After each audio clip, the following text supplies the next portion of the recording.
Lô, você não pode resumir violência islâmica a terrorismo e assassinato. Tem violência doméstica, tem censura, tem sexismo, tem ditadura, tem o Alcorão. Tá bom, tá bom. Então vamos conversar sobre essa parada aí.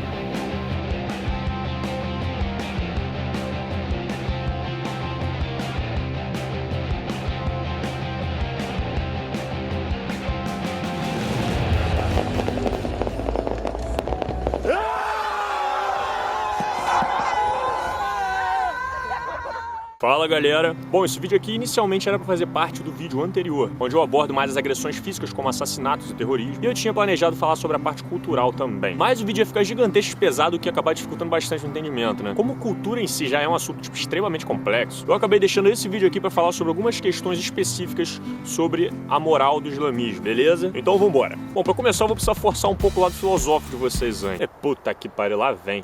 Não, calma aí. Existe um ensinamento básico que a gente precisa aprender a aplicar na nossa vida. Tem gente que morre com 90 anos sem entender. É o seguinte, nunca julgue os outros usando a sua realidade como parâmetro. Então, não sei como que a psicologia chama isso, se existe um nome certo, mas a partir de agora eu vou chamar aqui de incoerência contextual. Fale mais.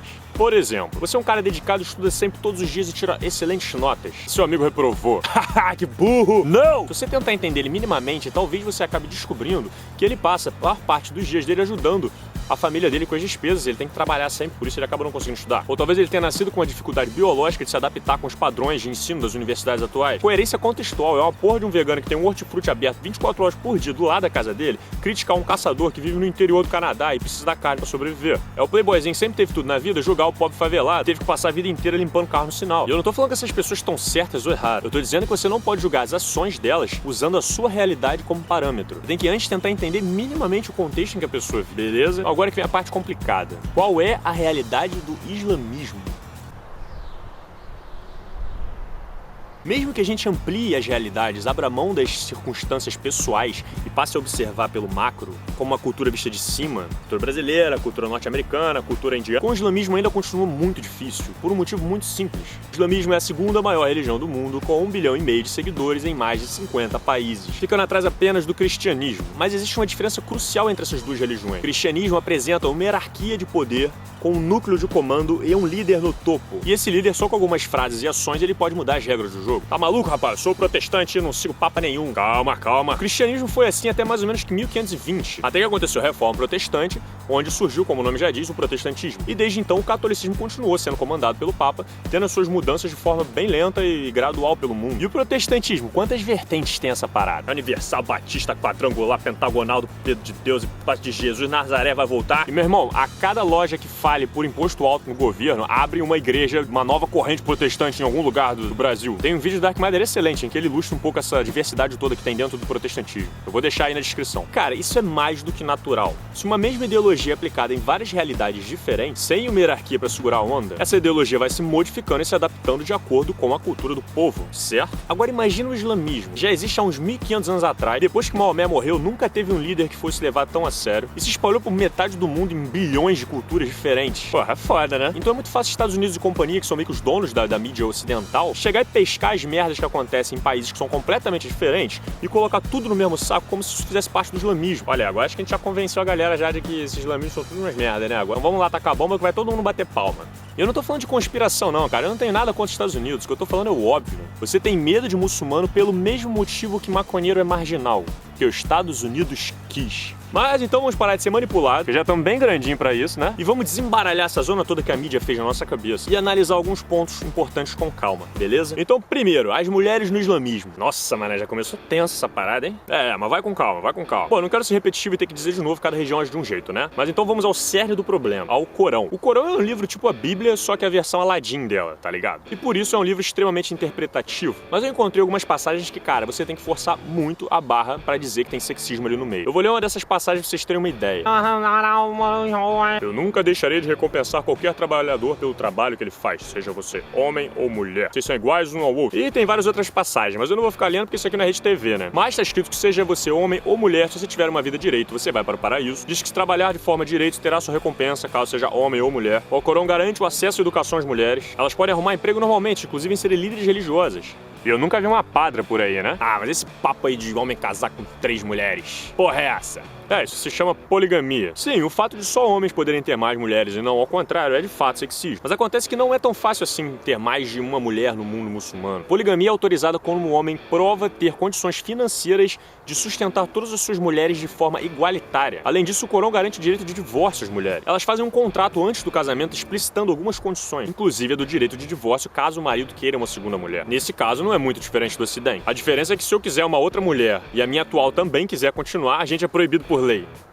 E aí, quem é que tá certo, quem é que tá errado nessa história aí? Mas essas mulheres que andam na rua toda encapuzada de burca, parece o Batman, se escondendo do mundo. Pera aí, vamos com calma. Falar burca você já tá começando errado. Burca é um dos modelos de véu que existem no mundo muçulmano. Existem vários outros tipos e ele vai variando de acordo com a região em que se encontra o povo. Bom, existe uma variedade enorme de véus, mas os mais famosos são a burca, que é completamente fechada, inclusive nos olhos, ficou famoso no Afeganistão durante o regime do Talibã. Tem o niqab, que é usado mais naquela região da Arábia Saudita, onde o corpo inteiro fica coberto, mas fica com os olhos aparecendo. Tem o chador, que cobre o corpo inteiro, mas deixa o rosto da mulher inteira aparecendo. E tem o hijab, que é o mais comum disparado na maioria esmagadora de todos os países muçulmanos, que é o que a mulher só usa o lenço cobrindo o cabelo e o pescoço. Você percebeu que de 50 países muçulmanos, em menos de 10% deles, a tradição de cobrir o rosto prevalece? Acontece que o islamismo não inventou porra nenhuma, cara. O que ele fez foi se apropriar de uma cultura que já existia. A única coisa que o Corão enfatiza é de que as pessoas se vistam de forma modesta e não vulgar. Ponto. O véu já era usado naquela região muito tempo antes do islamismo pensar em nascer. Os persas, os gregos e os judeus já usavam o véu por inúmeras outras razões. Os povos árabes, o pessoal acredita que originou para se proteger dos raios solares, enquanto em outras civilizações o uso do véu demonstrava status social. Acabou que mais tarde as religiões se apropriaram do uso do véu e inventaram a regra da etiqueta, onde a mulher deveria cobrir o cabelo como demonstração de devoção ao Deus, enquanto o homem deveria deixar a cabeça exposta pelo mesmo motivo. Se você parar pra perceber, essa cultura tá muito mais próxima da gente do que a gente pensa, já que o sonho de milhões de mulheres por aí é se casar com um vestido de noiva e um puta véu na cabeça. Ai, amiga, eu vou ficar linda com aquele véu no dia do meu casamento. Enquanto até hoje é falta de educação o homem ficar com chapéu em determinadas situações. Mas então eu pergunto, será que eles se incomodam tanto com isso? Eu fico com a sensação que o povo ocidental fica mais tempo sem dormir pensando nisso do que eles. Para eles, o uso dessas vestimentas simboliza que eles pertencem a uma religião, faz parte da cultura dele. E a prova disso é que tem milhões e milhões de muçulmanos, mulheres que vêm morar no Ocidente e continuam usando o véu diariamente. Entre 50 países muçulmanos, hoje o véu é obrigatório em 2 países, a Arábia Saudita e o Irã, e mais umas pequenas províncias aí. O resto do povo eles usam porque querem usar. Na verdade acontece até o contrário, tenta proibir o uso de véu em país pra você ver a choradeira que vai ser. Ah, Slo, mas você acha que elas usam por vontade própria? Imagina você encapuzado todos os dias sem conseguir sentir a luz do sol direito. Não, eu ia detestar usar isso, eu ia detestar. Mas olha a incoerência contextual aí, ó. Eu não nasci em um país islâmico, a minha realidade é outra. Vai lá perguntar se uma muçulmana quer andar de shortinho, tomara que caia e fazer depilação todos os dias. Vamos ver a resposta dela. Irmão, é só uma questão de ponto de vista. Vamos parar de achar que o nosso é sempre o melhor. Além disso, é um estudo em janeiro do ano passado da Universidade de Michigan, em que eles entrevistaram vários muçulmanos de 7 países diferentes, perguntaram qual roupa era mais apropriada para aquelas pessoas naquele país vestirem. Em todas as vezes, a opinião dos homens batia com a das mulheres. Ou seja, ambos os sexos defendem a cultura e estão satisfeitos desse jeito. Pelo menos por parte dos civis, não é uma questão de opressão masculina, não. E eu vou deixar aqui na descrição um texto de uma feminista que viajou durante um tempo pela Tunísia e pela Turquia e conversou sobre isso com várias mulheres, sobre essa questão da opressão. E as respostas são excelentes, cara. Vale a leitura. Além disso, é importante ressaltar que os países de maioria muçulmana já elegeram 8 mulheres representantes como chefe de Estado. Entre eles, a Turquia, o Paquistão, a Indonésia, Bangladesh 3 vezes, o Quirguistão e Kosovo. Sem contar que o Paquistão elegeu como primeiro-ministro Benazir Bhutto em 1988, quando a América Latina ainda estava saindo das ditaduras militares e tentando estabelecer uma democracia. E as mulheres são eleitas nos países muçulmanos. Elas apresentam as mesmas dificuldades que mulheres apresentam no mundo inteiro, mas só a Turquia tem mais representantes na política do que os Estados Unidos, por exemplo. Pelo visto não adianta nada, né? Essa galera muçulmana aí casando com criança, como é que o pessoal deixa um negócio desse? Olha, cara, na verdade o casamento permitido só acima de 18 anos é uma coisa extremamente recente na história do homem. Se vocês olharem umas 2 gerações atrás, vocês vão ver avós de vocês casando com 13 anos, 14 anos. Acontece que é muito fácil você julgar o casamento infantil quando você vive em uma sociedade que é totalmente estruturada para que você tenha toda uma vida acadêmica e termine ela arrumando já um emprego em que você receba bem para poder ter a sua própria casa, sustentar a sua família, onde a expectativa de vida é de 75 anos, a mortalidade infantil não é tão alta. Inclusive, esse sistema social vem demonstrando problemas, porque as pessoas vão casando cada vez mais tarde, aumentando as chances de gerar um filho deficiente. Como reflexo da cultura antiga, é claro que os livros religiosos iam falar algo sobre isso. E era mais ou menos consenso entre elas que a idade ideal era algo inferior à de hoje. Por exemplo, o cristianismo permitia o casamento logo após a puberdade. O hinduísmo já dizia que deveria ser 3 anos depois da puberdade da pessoa, que dependendo da pessoa daria uns 14 anos. Já o Islã não dá uma idade certa. O Corão diz que as pessoas estão prontas para casar quando os responsáveis assumem que elas já têm responsabilidade suficiente para isso. E é aí que tá o problema. Porque aí países como a Arábia Saudita e Irã acabam usando o Corão como justificativo para liberar casamentos juvenis. Mas, novamente, isso não significa que esse fenômeno esteja relacionado ao islamismo. O casamento infantil está relacionado, na maioria das vezes, a países com baixa expectativa de vida, baixa escolaridade, alto índice de mortalidade infantil e mais uma porrada de coisas. De acordo com um estudo feito pela Unicef, os países que apresentam maior índice de casamentos infantis foi Níger, com uma taxa de 75%, Chad com 72% e Mali com 71% de casamento infantil. Ah, olha aí, ó, todos esses países são islâmicos, ó. Sim, eles são islâmicos, mas sabe qual a posição do ranking do IDH que eles ocupam? Entre 1 e 198 posições. O Níger tá em último lugar, em 198. Chad tá em 195 e Mali em 187. Parece que tem alguma ligação nisso aí, né? Sem contar que é uma porrada de países muçulmanos o casamento infantil é proibido. Além disso, países como a República Centro-Africana, Moçambique e Nepal apresentam índices de 60% de casamento infantil e não são países islâmicos. Nepal é hinduísta, meu irmão. E essa lógica argumentativa pode ser usada para 1 milhão de outros casos, como a circuncisão feminina, por exemplo. Pra quem não sabe, é um ritual onde a família remove algumas estruturas da vagina da mulher quando ela ainda é nova. Beleza, a gente pode debater o quanto esse ritual é ético ou não, o quanto é saudável ou não, e várias outras coisas. Mas se ele é uma consequência do islamismo, isso não tem como. Essa prática começou em algumas tribos da região da África Central, muito antes do ser humano saber que é ser humano.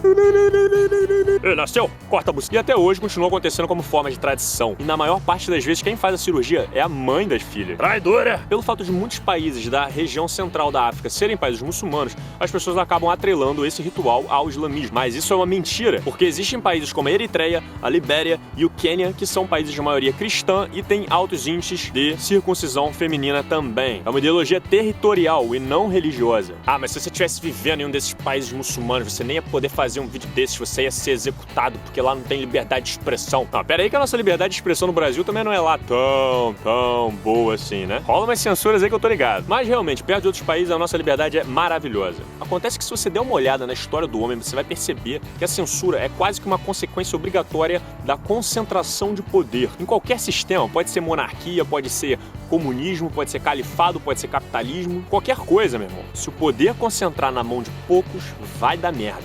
Começa a censura, as regras absurdas pra prender todo mundo por qualquer coisa e aí por aí vai. Censuras e opressões de Estado não estão relacionadas ao islamismo, estão relacionadas à concentração de poder que existe em alguns países. Quem se lembra de censura e tortura no Brasil, na ditadura militar? E os chineses que nem sabem o que é Facebook são executados milhares por ano? E os norte-coreanos que até hoje pensam que venceram a Copa do Mundo? 또한 브라질 월드컵 개최 도시 상파울루시에 있는 아레나 코린티아스 경기장에서 3번째 월드컵 경기를 치른 북조선 전사들은 공격수 정대세는 2번의 환상적인 골로 우리 대표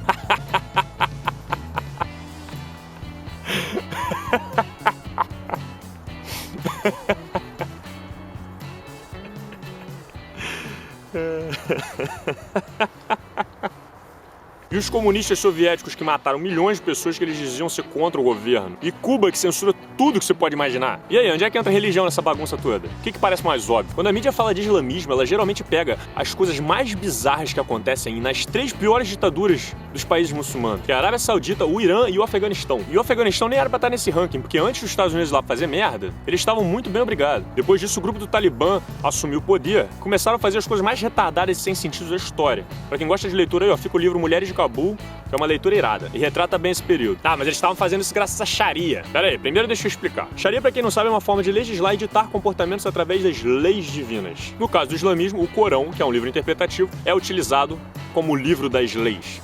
Hoje a Sharia é defendida como interesse do Estado em apenas 6 países no mundo e mais algumas pequenas províncias por aí. Mas agora vamos à realidade. Se você é dono de um país, governador supremo, você deixaria de fazer alguma coisa que você queria simplesmente porque não está escrito no livro? Não, né? Tu ia tocar o zaralho, meu irmão, tu revirar aquela porra toda, até tu encontrar duas palavras ali que pudesse justificar o teu novo ato tua nova lei que você quis colocar lá, meu. Isso é óbvio. Ó, vamos fazer o seguinte, me dá um país e um livro pra eu poder governar. Pode ser a Bíblia, pode ser o Corão, qualquer um. Quer apostar quanto comigo eu posso construir um país lindo, maravilhoso, igualitário e cheio de coerência? E ao mesmo tempo eu posso construir o pior país do mundo com opressão pra todos os lados, destruir os direitos humanos e cheio de coerência. Meu irmão, esses caras estão lá se aproveitando da fé dos outros, cara. Bobo é quem pensa que eles realmente acreditam no que eles estão dizendo. E eles nem fazem questão de ser muito coerentes não, cara. É só falar que tá na Bíblia que todo mundo aceita de boa. Quer ver um exemplo, cara? Olha o que o governo Talibã fez. Ó, eu tô cansado dessa música aí, mané. Ó, vamos parar de ouvir música agora, ó. Então tá, então a partir de agora a música tá proibida nesse país. Por quê? Ah, porque Allah gosta de silêncio. Pronto. Que? Me diz onde no Corão tá escrito essa porra, meu irmão. Ó, a mulher não pode mais estudar, não pode mais trabalhar, não pode mais sair de casa. Homem não pode mais fazer barba, porque vai ficar todo mundo agora igual o Maomé. Porque tem que ficar igual o Maomé, o profeta. Porra, isso é loucura, meu irmão. Ó, mas o melhor vem agora, hein? Ó, se preparem, hein? Tá pronto? Tá pronto? Ó, a partir de agora ninguém mais pode criar passarinho em casa e nem soltar pipa. Ó, não quero nem saber, hein? Tá proibido. Porra! Porra, eu dou um prêmio pra quem me disser de onde esse viado tirou essa merda. Vocês estão entendendo onde é que eu quero chegar? Uma acusação famosa é de que no islamismo as mulheres são proibidas de dirigir. Você sabia que essa lei funciona só na Arábia Saudita?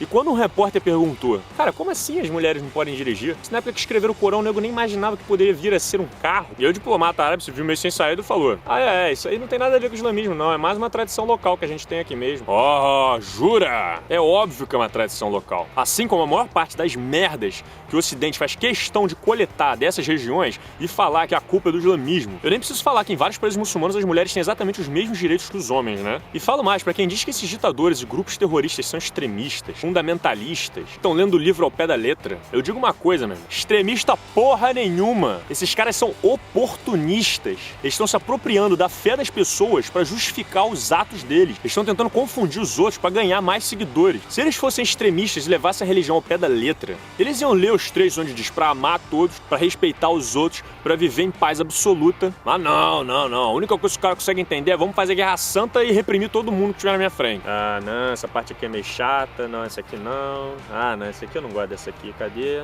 Essa aqui acho que Deus se confundiu. Aqui.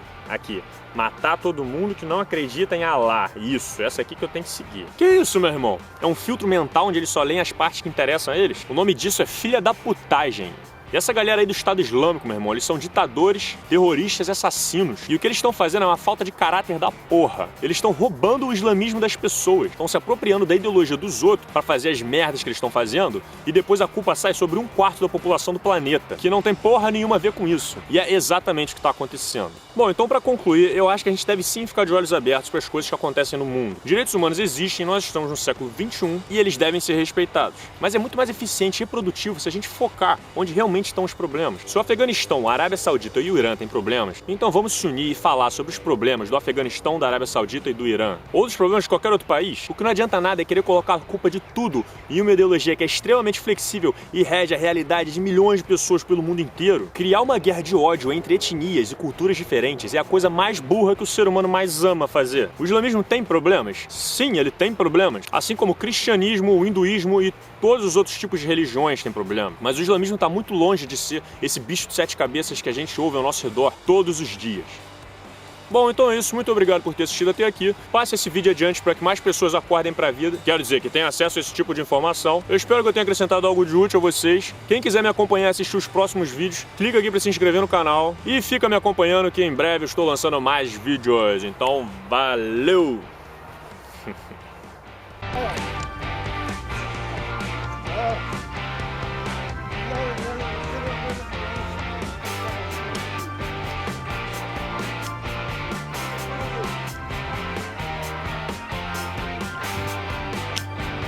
Cool.